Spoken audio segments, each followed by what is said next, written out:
Sir আসসালামু আলাইকুম।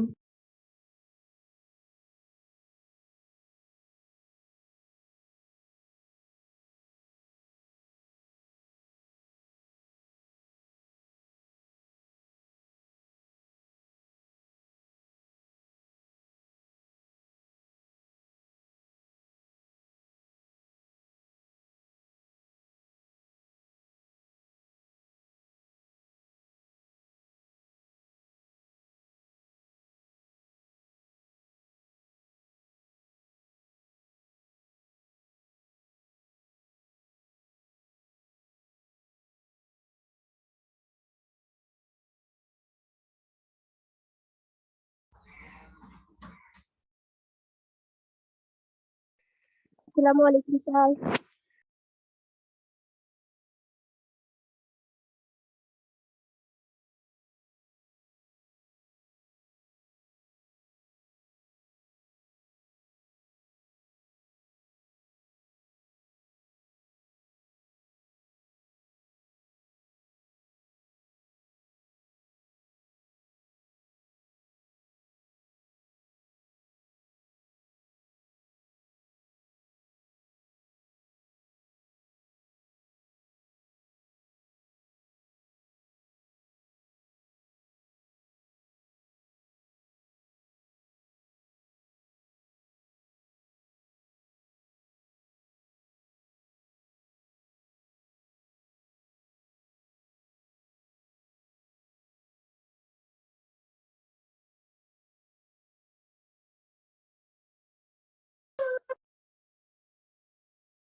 Sir আসসালামু আলাইকুম।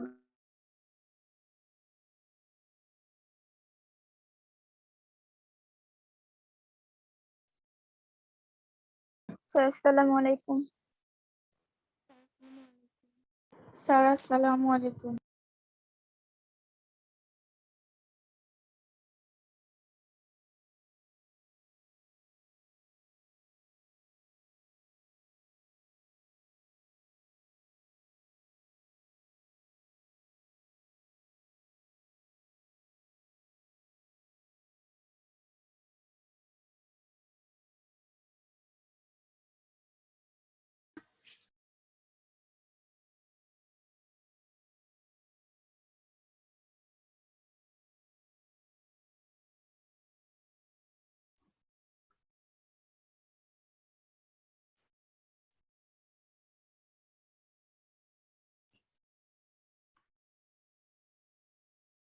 সুপ্রিয় একাদশ শ্রেণীর শিক্ষার্থীবৃন্দ, উচ্চতর গণিত প্রথম পত্র অনলাইন ক্লাসে সবাইকে স্বাগতম জানাচ্ছি। যারা উপস্থিত আছো আশা করি সবাই আল্লাহর রহমতে ভালো আছো। তোমাদের উচ্চতর গণিতের প্রথম পত্রে আমরা পূর্বে বৃত্ত সম্পর্কে দুটি লেকচারে আমরা কিছু আলোচনা করেছি। আজকে বৃত্তের তৃতীয় লেকচারটিতে আমরা অনুশীলনী 4.1 প্রথম অধ্যায়, তো এর আগের যে দুটো লেকচার ছিল সেই লেকচার দুটিতে আমরা বেশ কিছু সূত্র নিয়ে আলোচনা করেছি। বৃত্তের আমাদের প্রয়োজনীয় যে সূত্রগুলো কিভাবে আসে সেগুলো দেখেছি। আজকেও আমরা বৃত্তের আরো বেশ কিছু সূত্র নিয়ে আলোচনা করব এবং তারপর আমরা বৃত্ত সম্পর্কিত যে বাস্তব প্রয়োগ বা ম্যাথ সেগুলোতে আমরা প্রবেশ করব। তো যাই হোক, আমাদের আজকের প্রথম যে অংশটা সেটা হচ্ছে বৃত্তের সাপেক্ষে কোনো বিন্দুর আপেক্ষিক অবস্থান, এটা আমরা নির্ণয় করব। বৃত্তের সাপেক্ষে কোনো বিন্দুর আপেক্ষিক অবস্থান বলতে আমরা কি বুঝতে পারি? আপেক্ষিক অবস্থান বলতে আমরা এরকম বুঝতে পারি, সাপোজ এটা আমরা একটা বৃত্ত অঙ্কন করলাম। এখন এটা একটা বৃত্ত, এখন বৃত্তটার যে কোনো একটা বিন্দু যদি আমি নেই, আমি নিলাম বিন্দুটা এখানে হতে পারে, বিন্দুটা এখানে হতে পারে, বিন্দুটা এখানে হতে পারে। তার মানে যে কোনো একটা বিন্দুর অবস্থান একটা বৃত্তের তিনটা জায়গায় হতে পারে। এক, বৃত্তের ভেতরে, দুই, বৃত্তের পরিধির উপরে, তিন, বৃত্তের বাইরে। তো শিক্ষার্থীরা, তোমরা কি আমার এই স্ক্রিনটি শেয়ার করেছি সেটি দেখতে পাচ্ছ? জি স্যার। আচ্ছা, আজকে আমরা শিখব কখন কোন অবস্থায় বৃত্তটা মানে কোন একটা বিন্দু সেটা কি বৃত্তের ভেতরে থাকবে না বাইরে থাকবে সেটা আমি বুঝবো কিভাবে বা করব কিভাবে। তো শিক্ষার্থীরা একটু লক্ষ্য যদি করো, আমরা প্রথমে বলে আসলাম যে একটা বৃত্ত এবং যদি একটা পয়েন্ট নেই, সেই পয়েন্টটা বৃত্তের তিনটা জায়গায় অবস্থান করতে পারে, ভেতরে, পরিধির উপরে, বাইরে। এখন কোন স্যার ক্ষেত্রে আপনার সাউন্ড অনেক আস্তে আসে, শোনা যায় না ঠিক করে। সবারই কি সমস্যা হচ্ছে এটা? No sir. না স্যার। No sir. আমার তো মনে হয় যার সমস্যা হচ্ছে সে একটু সাউন্ড, স্পিকারের সাউন্ড একটু বেশ মানে একটু বাড়ালেই মনে হয় তুমি কথাগুলো শুনতে পারবে। যাই হোক, তাহলে একটা বৃত্তের অবস্থান, সরি, একটা বিন্দুর অবস্থান একটা বৃত্তের তিনটা জায়গায় থাকতে পারে। এক, বৃত্তের ভেতরে বা অভ্যন্তরে, দুই, পরিধির উপরে, তিন, বাহিরে। তাহলে এখন আমরা শর্তগুলো শিখবো কখন বৃত্তের ভেতরে থাকে, কখন বাইরে থাকে এবং কখন পরিধির উপর অবস্থান করে। আমরা জানি বৃত্তের সাধারণ সমীকরণ x² + y² + 2gx + 2fy + c = 0। তাহলে কোন বৃত্তের সাধারণ সমীকরণ যদি আমরা লিখতে পারি এরকম ভাবে, এই বৃত্তের সাধারণ সমীকরণটাকে আমরা লিখলাম। এখানে চলক থাকবে দুটো, একটা x, একটা y। এই সমীকরণে যদি আমাদের একটা বিন্দু বলে এটা কোথায় অবস্থান করবে, তার মানে একটা বিন্দুর স্থানাঙ্ক দেয়া থাকবে। আমি যদি একটা বিন্দুর স্থানাঙ্ক ধরে নেই x1 y1, তাহলে এই বিন্দুটা যদি বৃত্তের পরিধির উপর থাকে তখন কি হবে, ভেতরে থাকলে কি হবে, বাইরে থাকলে কি হবে, কোন কন্ডিশনে কি। লক্ষ্য করে দেখো, এই বিন্দুটা আমরা এই সমীকরণের এই বাম পক্ষে বসাবো, এইটুকে। তাহলে একটা সমীকরণের, আমরা বৃত্তের সমীকরণে আমরা জানি সবাই একটা বৃত্তের সমীকরণ এরকম আসে x² + y² + 2gx + 2fy + c = 0। বাম পক্ষ বলতে শুধু এতটুকু বুঝবো, x² + y² + 2gx + 2fy + c, এটুকু বুঝবো। এইটুকে যদি আমি এই বিন্দুর স্থানাঙ্কটা বসাই, আমি উদাহরণ দিয়েও দেখিয়ে দিব।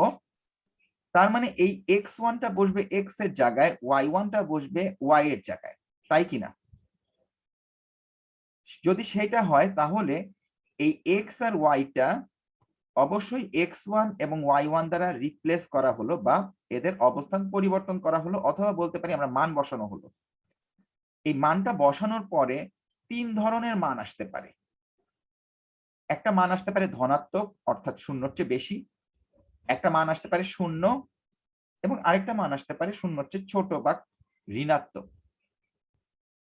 এবং মনে রাখতে হবে এই তিনটা কন্ডিশন, যদি শূন্যর চেয়ে বড় হয় তাহলে সেটা বৃত্তের বাইরে অবস্থান করবে ওই বিন্দুটা, যদি =0 হয় তাহলে পরিধির উপর অবস্থান করবে, আর যদি <0 হয় তাহলে সেটা অবশ্যই বৃত্তের ভেতরে অবস্থান করবে। তো আশা করি সবাই এই যে তিনটা কন্ডিশন, এই তিনটা কন্ডিশন সবাইকে একটু মনে রাখতে হবে এবং তোমাদেরকে এই অংশগুলো নিয়ে একটু লিখেও ফেলতে হবে যে কখন সেটা বৃত্তের ভেতরে থাকে, কখন বাইরে থাকে, কখন পরিধির উপরে থাকে।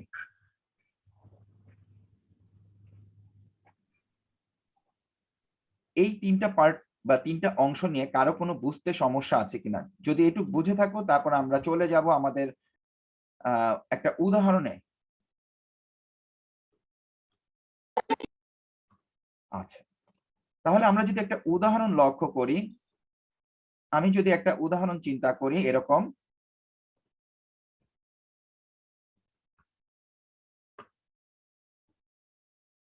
এটা একটা বৃত্তের সমীকরণ x square plus y square plus 2x plus 2y minus 6 equal 0। এটা কি বৃত্তের সমীকরণ? এখানে যারা আছো, এটা কি বৃত্তের সমীকরণ কিনা?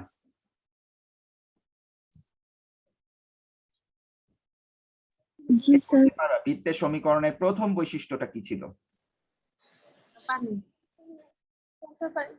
বৃত্তের সমীকরণের প্রথম বৈশিষ্ট্যটা কি ছিল? বড় হবে মান x1 আর y1। একটা বৃত্তের সমীকরণের 3টা বৈশিষ্ট্য ছিল, কে বলতে পারবা এটা যে বৃত্তের সমীকরণ হবে? কেন হবে? এখানে যারা আছে লেকচার গুলো করো নাই?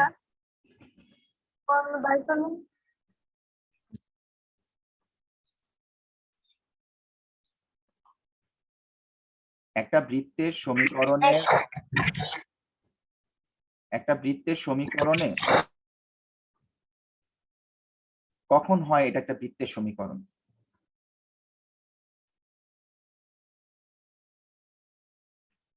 স্যার এক্স ওয়াই সম্বলিত পদ থাকবে না, এক্স স্কোয়ার এবং ওয়াই স্কোয়ার এর সহগ সমান থাকবে। গুড। এই যে অ্যান্সারটা করেছো এইভাবে অ্যান্সার দিতে হবে। প্রথম কন্ডিশন, এখানে কোনো এক্স ওয়াই যুক্ত পদ নেই।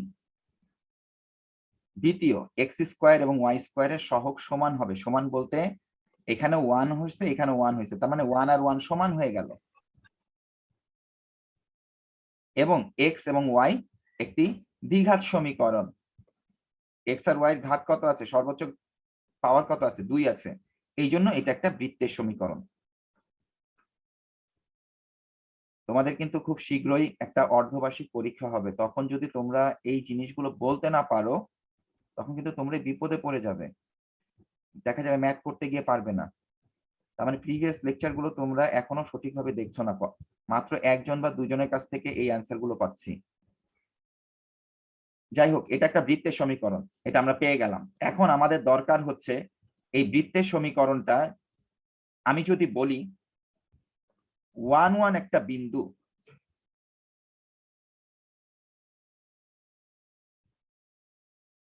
এই বৃত্তের সমীকরণে 1 1 একটা বিন্দু, যদি 1 1 বিন্দু হয় সেই ক্ষেত্রে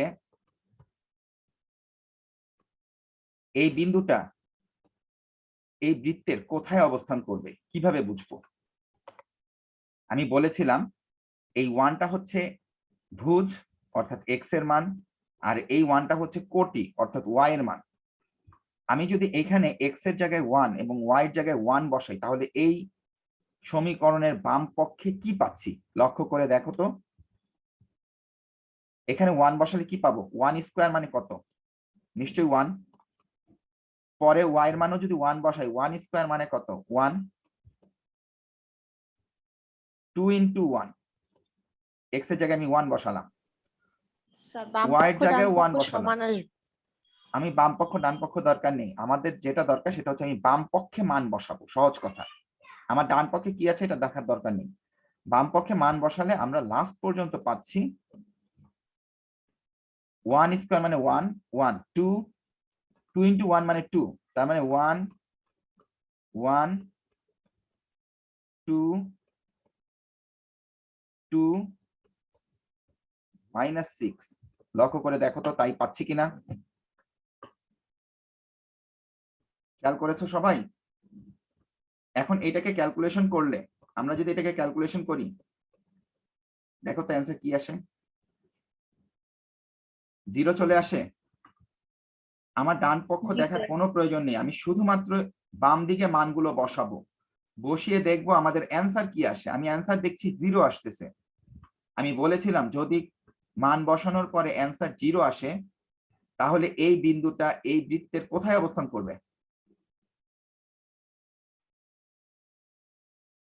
স্যার পরিধি। পরিধির উপরে অবস্থান করবে, রাইট। তার মানে এই বিন্দুটা অবশ্যই এই বৃত্তের পরিধির উপরে অবস্থান করবে।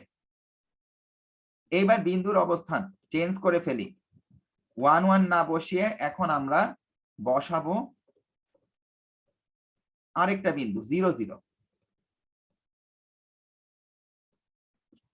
এখন লক্ষ্য করে দেখো, এক্স এর জায়গায় 0 বসাও, ওয়াই এর জায়গায় 0 বসাও, এখানে 0 বসাও, এখানেও 0 বসাও, এই সবগুলো 0 হয়ে যাবে। তাহলে সর্বশেষ কি থাকে বলতো? -6 থাকে, তাই না? -6 থাকে। এখন -6 সংখ্যাটা কি শূন্যর চেয়ে বড় না ছোট? ছোট। ছোট। তাহলে ছোট থাকলে কন্ডিশন কি বলেছিলাম আমরা? অবশ্যই সেটা বৃত্তের ভেতরে অবস্থান করবে। ভেতরে অবস্থান করে। তাহলে এইভাবে আমরা এই একটা বিন্দু সমীকরণ দেওয়া থাকলে সেই বিন্দুটা কোথায় অবস্থান করবে আশা করি সবাই এটা বুঝতে পেরেছো।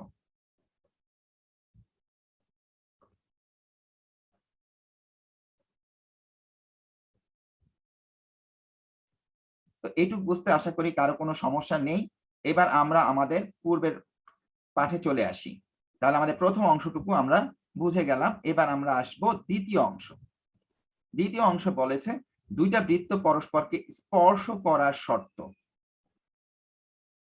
দুইটা বৃত্ত পরস্পরকে দুইভাবে স্পর্শ করতে পারে, এক বহিঃস্পর্শ, দুই অন্তঃস্পর্শ।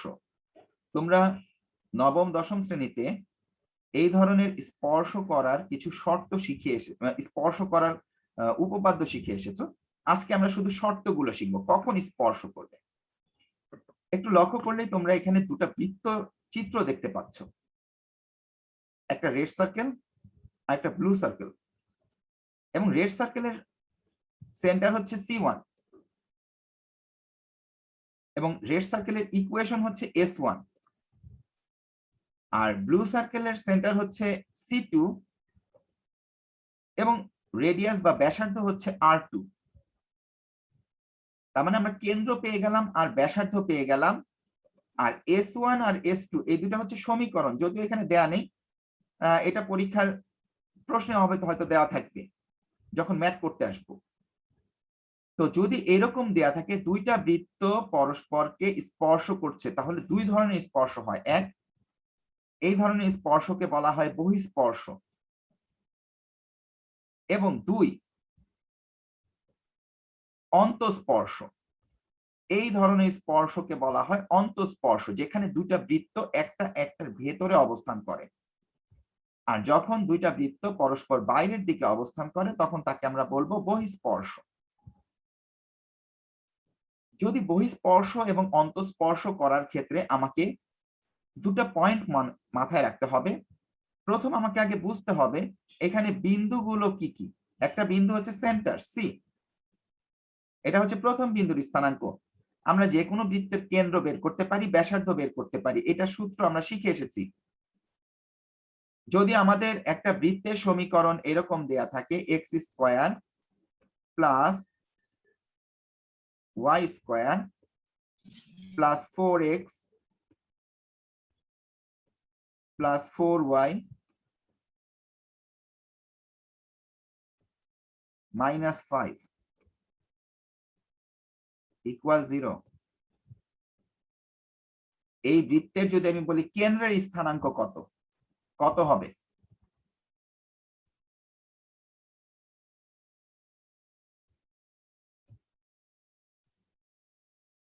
এই বৃত্তটার কেন্দ্রের স্থানাঙ্ক কত হবে? -2 আচ্ছা, যে বলেছ 2 2, তার ক্ষেত্রে একটু বলি এবং সবার উদ্দেশ্যেই বলি। যখন আমরা কেন্দ্রের স্থানাঙ্ক বের করতে যাব তখন আমরা জানি সূত্র জানি -g -f।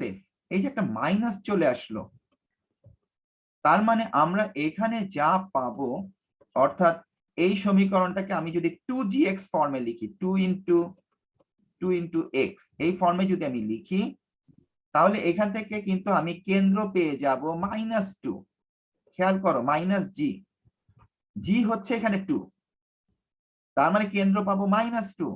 ঠিক একইভাবে এই পরের অংশকেও আমি যদি এভাবে ভাঙাই 2 into y, সেক্ষেত্রে কিন্তু আমি কেন্দ্র পাচ্ছি -2 যার কোটি। তার মানে এখান থেকে আমরা সহজেই একটা সিদ্ধান্ত আসতে পারি, সেটা হচ্ছে এক্স এবং ওয়াই এর সহগকে -2 দ্বারা ভাগ করলে আমরা কেন্দ্র পেয়ে যাচ্ছি। কি কথা ক্লিয়ার? তার মানে এভাবে আমরা যে কোনো একটা বৃত্তের কেন্দ্র বের করতে পারি এবং এটার বৃত্তের কেন্দ্র হবে -2 যে বলেছো তারটা ঠিক আছে। এবার ব্যাসার্ধ বের করার সূত্র খুবই সহজ, √g² + f² - c। জি কে স্কয়ার করলে হবে 4, এটাকে স্কয়ার করলেও হবে 4, এবং এখানে c হচ্ছে -5, এটা মাইনাসে মাইনাসে প্লাস হয়ে যাবে। আলটিমেটলি এই বৃত্তের ব্যাসার্ধ হবে √13। এটা হবে ব্যাসার্ধ আর এটা হবে কেন্দ্র, সেন্টার। তাহলে একটা বৃত্তের কেন্দ্র এবং ব্যাসার্ধ আশা করি আমরা সবাই বের করতে পারবো। এবং লক্ষ্য রাখতে হবে, যদি কেন্দ্র এবং ব্যাসার্ধ বের করতে পারি, কেন্দ্র হচ্ছে একটা বিন্দুর স্থানাঙ্ক। কেন্দ্র কি? একটা বিন্দুর স্থানাঙ্ক। তাহলে আমরা যদি বলি C1 এবং C2 দুইটা বিন্দু, তাদের যদি আমি বলি দৈর্ঘ্য বের করতে, আমরা সরল রেখায় বিন্দুর স্থানাঙ্ক দেয়া থাকলে আমরা দৈর্ঘ্য বের করা শিখেছি, মনে আছে? একটা √এর সূত্র দিয়ে আমরা দৈর্ঘ্য বের করা শিখেছিলাম। ভুজদ্বয়ের বিয়োগফলের বর্গ প্লাস কোটিদ্বয়ের বিয়োগফলের বর্গ। এখানেও সেম একইভাবে C1 এর স্থানাঙ্ক যদি দেওয়া থাকে x1 y1 এবং C2 এর স্থানাঙ্ক যদি আমরা দেয়া থাকে x2 y2, তাহলে আশা করি এই দুইটা বিন্দুর দূরত্ব C1 C2, যে দূরত্বটা আমরা বলবো মধ্যবর্তী দূরত্ব, এই যেখানে দেয়া আছে C1 C2, সেটা আমরা এই সূত্র দিয়ে বের করতে পারবো।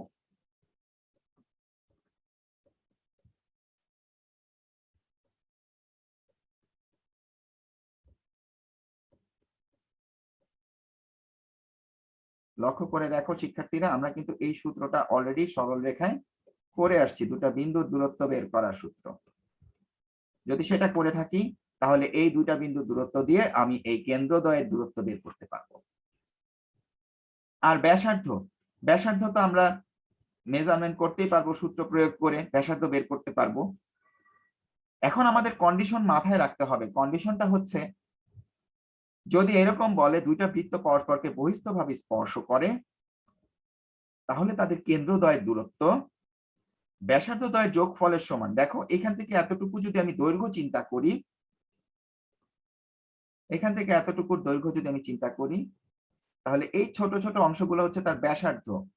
এইটুকু একটা ব্যাসার্ধ, এটুকু আরেকটা ব্যাসার্ধ। এই দুইটা ব্যাসার্ধকে যদি আমি একসাথে যোগ করি, তাহলে কিন্তু আমি এই কেন্দ্র দুইটার দূরত্ব বের করতে পারবো। ঠিক একইভাবে আমি বলতে পারি, যদি দুইটা বৃত্ত পরস্পরকে অন্তস্থভাবে স্পর্শ করে, সেই ক্ষেত্রে তাদের মধ্যবর্তী দূরত্ব ব্যাসার্ধদ্বয়ের বিয়োগফলের পরম মানের সমান। এখন বলতে পারো এই পরম মান অপশনটা কেন আসলো? C1 C2 কে আমরা ধরে নিয়েছি দুইটা বিন্দুর স্থানাঙ্ক, যাদের দূরত্ব অর্থাৎ কেন্দ্রদ্বয়ের দূরত্ব। দূরত্ব কি কখনো ঋণাত্মক হতে পারে? নিশ্চয়ই পারবে না।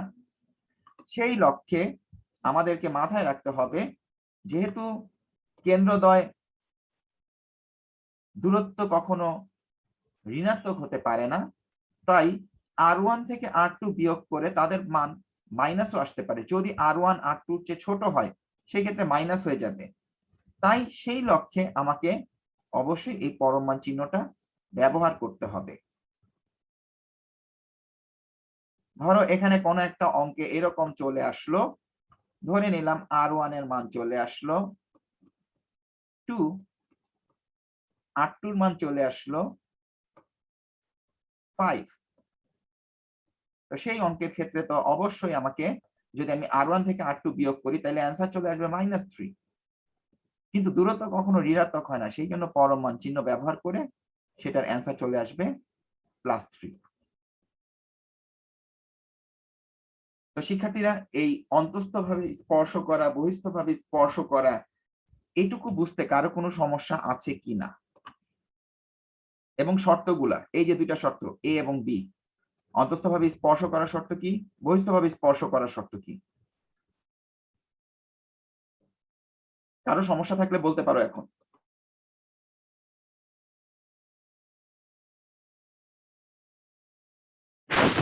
No, sir.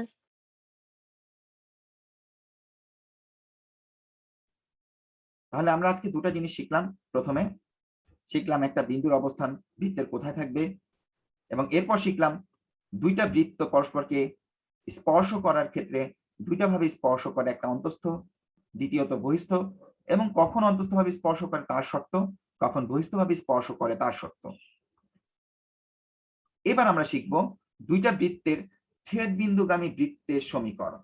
অর্থাৎ এতক্ষণ স্পর্শ করেছে, এখন একটা বৃত্ত আরেকটা বৃত্তকে ছেদ করবে, সেক্ষেত্রে কি ধরনের সমীকরণ হয়, অথবা সেক্ষেত্রে ছেদ করার পরে কি কি শর্ত চলে আসতে পারে, এই জিনিসগুলো আমরা একটু লক্ষ্য করব। তো আশা করি দুইটা বৃত্তের সমীকরণ যেহেতু বলেছে, তার মানে দুইটা বৃত্তের সমীকরণ আমাকে এখানে তৈরি করতে হবে। তা আমাদের একটা সমীকরণ এরকম দেয়া আছে, x square y square 2gx g1x 2f1y plus c1 equal to 0। আরেকটা আমি ধরে নিলাম x square y square 2g2x 2f2y plus c2 equal to 0। তা আমরা যদি দুটো উদাহরণ চিন্তা করি, খুব সহজে আমরা দুটো উদাহরণ দিতে পারবো। x square plus y square plus 4x plus 4y minus 6 equal 0। এটা একটা বৃত্তের সমীকরণ। আর আরেকটা বৃত্তের সমীকরণ আমি যদি চিন্তা করি, x square plus y square minus 2x minus 2y minus 4 equal 0। এভাবে আমরা যে কোনো দুইটা বৃত্তের সমীকরণ লিখতেই পারি। এখন যদি বলি এই দুইটা বৃত্তের ছেদ বিন্দুগামী বৃত্তের সমীকরণ কি হবে, তাহলে দুইটা বৃত্তকে ছেদ করে এইরূপ বৃত্তের সমীকরণ, অথবা এইরূপ ছেদ করার পরে আমাদের এখানে অপশনগুলো কিরকম তৈরি হবে সেটা আমরা একটু লক্ষ্য করব। তো শিক্ষার্থীরা একটু খেয়াল করে দেখো, তোমরা যদি একটু লক্ষ্য করো, এখানে দুইটা বৃত্ত, একটু তাকিয়ে দেখো সবাই। এখানে একটা বৃত্ত আমি এঁকেছি রেড সার্কেল, আর আরেকটা বৃত্ত এঁকেছি ব্লু সার্কেল। রেড সার্কেল দেওয়া যে বৃত্তটা, সেই বৃত্তটাকে আমি ধরে নিলাম S1, এবং ব্লু সার্কেল করা যে বৃত্তটা আছে সেটাকে আমি ধরে নিলাম তার সমীকরণ S2। ধরো এই দুইটা সমীকরণ। এখন এই দুইটা বৃত্তের পরস্পরকে ছেদ করলে এখানে দেখো একটা বিন্দু উৎপন্ন হচ্ছে, আর এখানে একটা বিন্দু উৎপন্ন হচ্ছে, দেখো তাদের ছেদ বিন্দু। এই ছেদ বিন্দুটাকে দেখো জয়েন করার পরে একটা গ্রিন কালারের লাইন তৈরি হয়েছে, এই যে লাইনটা,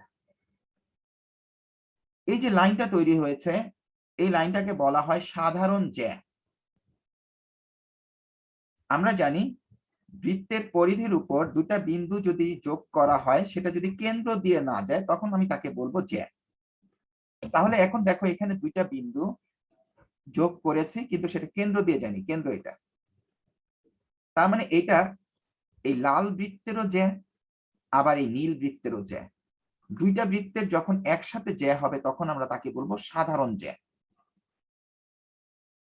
এই সাধারণ জ্যা সূত্র হচ্ছে S1 minus S2 equal to 0।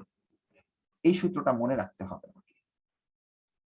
তার মানে দুইটা সমীকরণকে আমরা যদি বিয়োগ করে দেই এবং সেটা সমান সমান যদি 0 বসাই, তাহলেই আমরা কিন্তু পেয়ে যাব একটা বৃত্তের, দুইটা বৃত্তের সাধারণ জ্যার সমীকরণ। তো আশা করি এইটুকু তোমরা বুঝতে পেরেছো, S1 minus S2 equal to 0। তাহলে এখান থেকেও তোমরা দুইটা সমীকরণ দেয়া থাকলে বিয়োগ করলেই সেটা তুমি বের করতে পারবে। এবার চলে আসি, এই যে সাধারণ জ্যা যে দুটা বিন্দুতে ছেদ করলো, অর্থাৎ এই যে ইন্টারসেকশন পয়েন্ট, এই পয়েন্ট দিয়ে দেখো আমরা নতুন একটা বৃত্ত এঁকেছি যেটা অরেঞ্জ কালারের।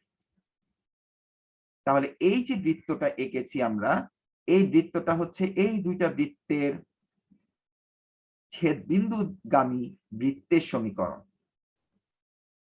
তো এরকম যদি কোনো বৃত্তের সমীকরণ বের করতে হয়, সেই ক্ষেত্রে সূত্রটা হচ্ছে প্রথম বৃত্তের সমীকরণ plus k into S1 minus S2 equal to 0। অর্থাৎ একটু আগে আমরা সাধারণ জ্যা পড়েছিলাম S1 মাইনাস S2, সেটার সাথে একটা কে অজানা রাশি বা একটা আননোন কনস্ট্যান্ট যোগ করে এর সাথে গুণ করে প্লাস S1 ইকুয়াল টু 0। তার মানে প্রথম বৃত্তের সমীকরণ প্লাস কে ইন্টু দুইটা বৃত্তের সমীকরণ দ্বয়ের বিয়োগফল ইকুয়াল 0। এটা হবে আমাদের বৃত্ত দুইটার ছেদবিন্দুগামী বৃত্তের সমীকরণ। এই সূত্রগুলো আমাকে পরবর্তীতে মনে রাখতে হবে। তো শিক্ষার্থীরা একটু সূত্রগুলো সবাই মনে রাখবে এবং বাসায় এই সূত্রগুলো লেকচার দেখে পুনরায় এই ব্যাপারগুলো কিভাবে আসলো ব্যাপারগুলো লিখে তোমরা মাথায় রাখতে হবে, কারণ পরবর্তী ক্লাসগুলোতে কিন্তু আমি ম্যাথ নিয়ে আলোচনা করব। তখন কিন্তু এই সূত্রগুলো আমি যখন বলবো তখন যদি মনে রাখতে না পারো তখন কিন্তু তোমাকে তুমি ম্যাথ করতে গিয়ে বুঝবে না। সো প্রথম থেকে 3 নাম্বার আজকে পর্যন্ত যে লেকচার গুলো হয়েছে সেই লেকচার গুলোর সূত্রগুলো অবশ্যই মাথায় রাখতে হবে। স্যার কে কে কে হচ্ছে আননোন কনস্ট্যান্ট, ওখানে কে এর মানটা আমরা বের করব। ওখানে কোনো কন্ডিশন দেয়া থাকবে, হয়তোবা দেওয়া থাকবে ওই বৃত্ত দুইটা একটা পয়েন্ট দিয়ে পাস করে, অথবা ওই পয়েন্ট এখানে যে আমরা ইন্টারসেকশন পয়েন্টটা পেয়েছিলাম না, এই যে পয়েন্টটা, এই পয়েন্টটা আমাকে বের করতে হবে। ধরো এই পয়েন্টটা যদি মনে করো যে 2, 3 হলো, তখন নিশ্চয়ই আমি এই সমীকরণগুলোর মধ্যে এক্স আর ওয়াই জায়গায় 2, 3 বসিয়ে কে এর মান বের করে নিতে পারবো। এটা ম্যাথ করার সময় কাজে লাগবে। আপাতত আমরা কে একটা কি ধরে নিব, আননোন কনস্ট্যান্ট বা ইচ্ছামূলক ধ্রুবক যেটাকে আমরা বলি।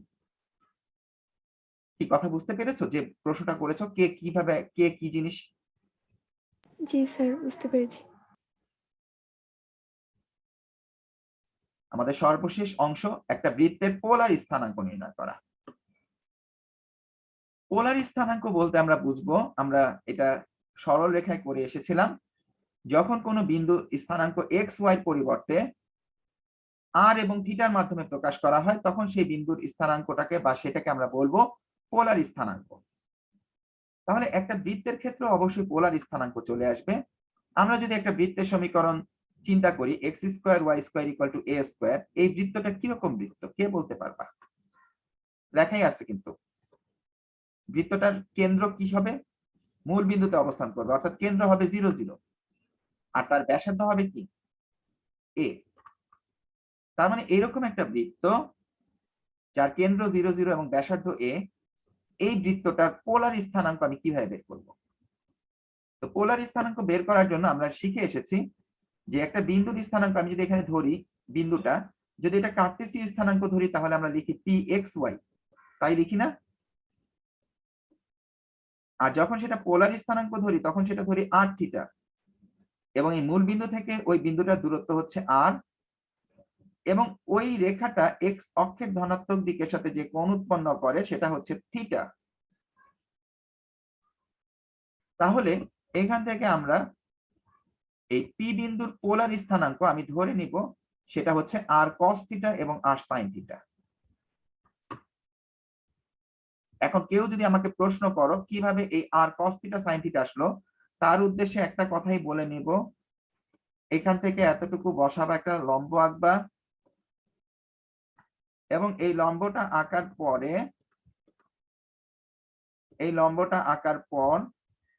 তোমাদের কাজ হবে এখান থেকে এতটুকু হচ্ছে ওয়াই আর এটুকু হচ্ছে এক্স।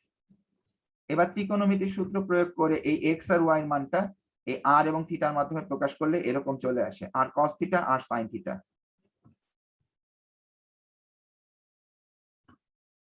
তাহলে এখান থেকে আমরা এক্স এর মান পাচ্ছি আর কস থিটা, ওয়াই মান পাচ্ছি আর সাইন থিটা। এগুলো ক্লাস 9, 10 এ করে এসেছো ত্রিকোণমিতির ক্ষেত্রে।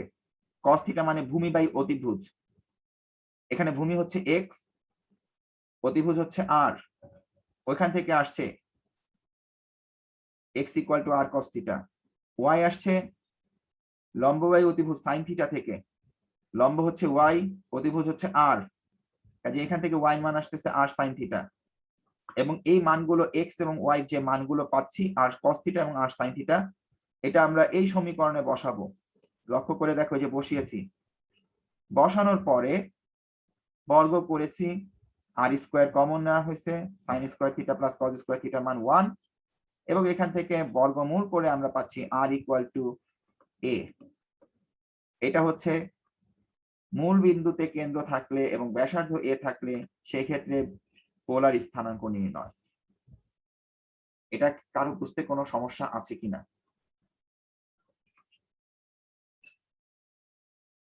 এবং সর্বশেষ যদি সেটা মূল বিন্দু দিয়ে না গিয়ে বৃত্তের সমীকরণটা যে কোনো বিন্দু হয় এইচ কে, সেই ক্ষেত্রে বৃত্তের পোলার স্থানাঙ্ক কি হবে? তাহলে যদি কোনো বৃত্তের কেন্দ্র 0 0 না হয়ে এইচ কে থাকে এবং ব্যাসার্ধ এ থাকে, এই ফরম্যাটে থাকে, সেই সকল বৃত্তের পোলার স্থানাঙ্ক বের করার সিস্টেমটা হচ্ছে আমরা পি বিন্দুর স্থানাঙ্ক এক্স ওয়াই ধরে নিয়েছিলাম, যেটার মান পেয়েছিলাম আর কস থিটা এবং আর সাইন থিটা, এবং সি বিন্দু এটাকে ধরে নেব আর1 কস থিটা এবং আর1 সাইন থিটা, কারণ এটা ধরে নিয়েছিলাম আর থিটা এবং এটা ধরে নিয়েছি আর1 থিটা 1। তাই তো সেখান থেকে আমরা এক্স এবং ওয়াই এর মান কিন্তু একটু আগেই কিভাবে আর কস থিটা আর সাইন থিটা পেলাম এটা তোমরা বুঝতে পেরেছো। এবং সর্বশেষ তাহলে এইচ এবং কে কে আমরা লিখতে পারি তাহলে একইভাবে এই আর এর পরিবর্তে এইচ এর ক্ষেত্রে চলে আসছে আর1 সাইন থিটা 1 এবং ওয়াই এর ক্ষেত্রে আসতেছে আর1 সাইন থিটা 1। তাহলে এই জায়গাটুকু আশা করি তোমরা এই অংশটা, এই প্রথম এই অংশটা থেকে আসছে এবং এইটুকু তোমরা ইতিপূর্বে আমরা আগেরটাতে আলোচনা করেছি। এইবার এই সমীকরণে এক্স এর জায়গায় আর কস থিটা, ওয়াই এর জায়গায় আর সাইন থিটা, এইচ এর জায়গায় আর1 কস থিটা 1 এবং কে এর জায়গায় আর1 সাইন থিটা 1 এগুলো আমরা বসালাম। বসানোর পরে ক্যালকুলেশন করব এবং ক্যালকুলেশন গুলো একটু লক্ষ্য করে দেখো, জাস্ট বর্গের সূত্র, এখানে আর কেমন কোনো কাজ করেনি, শুধু এগুলো কমন নিয়েছি। আর যে জায়গাগুলোতে sine square theta cos square theta এসেছে সেখানে 1 চলে আসলো।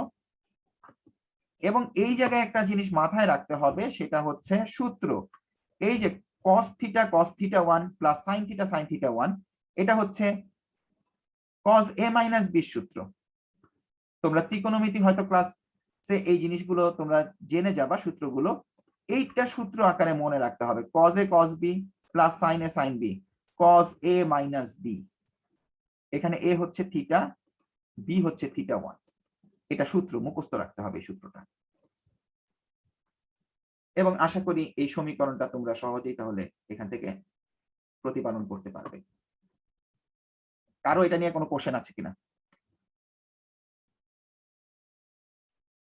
এই অংশটা নিয়ে, পোলার স্থানাঙ্ক নিয়ে কারো কোনো প্রশ্ন আছে কিনা? সময় কিন্তু প্রায় স্যার, শেষের দিকে, প্রশ্ন থাকলে একটু করতে পারো দ্রুত। স্যার এইটার একটা উদাহরণ দিবেন অঙ্ক। স্যার সময় তো নেই উদাহরণের, আমরা যখন অঙ্কতে যাব ম্যাথ করব তখন একটু বলো। আশা করি তুমি এই অঙ্কগুলোর উদাহরণ পাবে। আমি যখন পোলার স্থানাঙ্ক এবং কার্টেসীয় স্থানাঙ্ক করাবো তখনই তোমরা পেয়ে যাবে। যেমন একটা বিন্দুর কার্টেসীয় স্থানাঙ্ক সমীকরণ দেয়া আছে, তার পোলার সমীকরণ কি হবে ম্যাথ করানোর সময় উদাহরণ দিব। একটু অপেক্ষা করো, হয়তো বা আগামী লেকচার পর্যন্ত। এই ম্যাথটা করার সময় তোমরা এই ক্যালকুলেশন গুলোতে কারো কোনো সমস্যা আছে কিনা? আমি ক্যালকুলেশনটা দেখতে বলেছি, এই ক্যালকুলেশন বুঝতে কারো সমস্যা আছে কিনা? সবাই এটুকু বুঝতে পেরেছো তো, এক্স থেকে এটা আসলো, ওয়াই থেকে এটা আসলো, তাহলে এইচ আর কে থেকে যে এটা আসবে একইভাবে, এটুকু বুঝতে তো কারো কোনো সমস্যা নেই আশা করি। যদি এক্স আর ওয়াই পোলার স্থানাঙ্ক আর থিটা হয় তাহলে যদি আমি এটা লিখতে পারি, তাহলে এই সি বিন্দুর স্থানাঙ্ক যদি আর1 থিটা 1 হয় তাহলে সি বিন্দুর কার্টেসীয় স্থানাঙ্ক কিন্তু এইচ কে, তাহলে সেই ক্ষেত্রে আর1 কস থিটা 1 আর1 সাইন থিটা 1, এটুকু বুঝতে আশা করি কারো সমস্যা থাকার কথা না। তো ঠিক আছে শিক্ষার্থীরা, আজকের ক্লাসের টাইমও প্রায় শেষ। তোমরা এই যে সূত্রগুলো পড়েছি এগুলা বাসায় প্র্যাকটিস করবা, বারবার লিখবা, এবং যখন বুঝতে পারবা না আমি ইউটিউবে ভিডিওটি আপলোড করে দিলে সেটি দেখে তোমরা আবার নতুন করে প্র্যাকটিস করবা, বা সেই জিনিসগুলো যেগুলো বুঝোনি সেগুলো দেখে নিবা। তো আগামী ক্লাসে আমরা ম্যাথ নিয়ে আলোচনা করব। সে পর্যন্ত সবাই ভালো থাকো, সুস্থ থাকো, সকলকে মঙ্গল এবং শুভকামনা জানিয়ে আজকের মতো পাঠ এখানে শেষ করছি। আল্লাহ হাফেজ। স্যার আসসালামু আলাইকুম। ওয়ালাইকুম স্যার। স্যার আসসালামু আলাইকুম। আসসালামু আলাইকুম।